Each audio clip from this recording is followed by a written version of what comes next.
More than 6,000 IRS staffers are expected to be terminated by the end of the month. 400 of those staffers are from here in Philadelphia.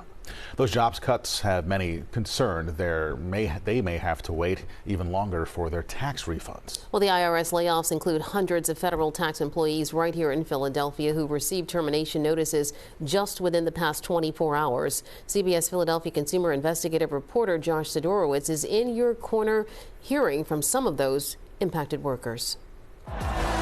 This is the chainsaw for bureaucracy.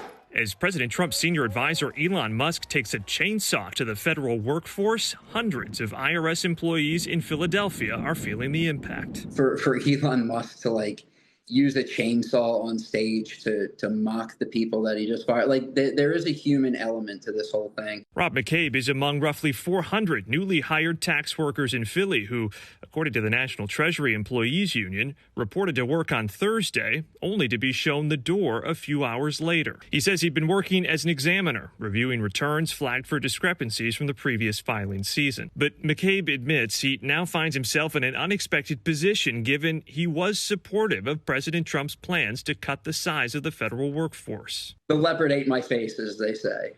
He is doing what I voted for, just very aggressively, and I was a part of that, and I suffered under that policy. To audit something like the IRS and truly find where the waste is, it isn't something that you can do in 15 days.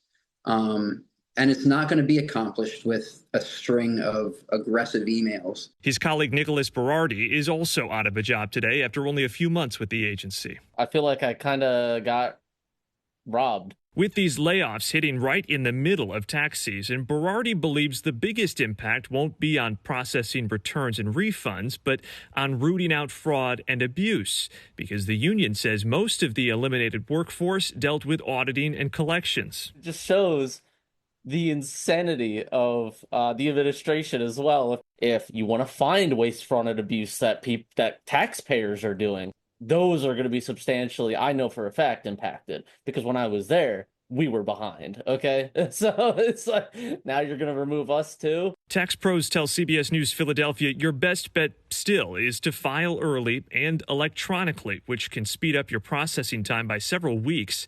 Even faster if you opt to have your refund direct deposited instead of mailed. Josh Sidorowitz, CBS News, Philadelphia. We have reached out to the IRS for comment about this, and we are still waiting to hear back.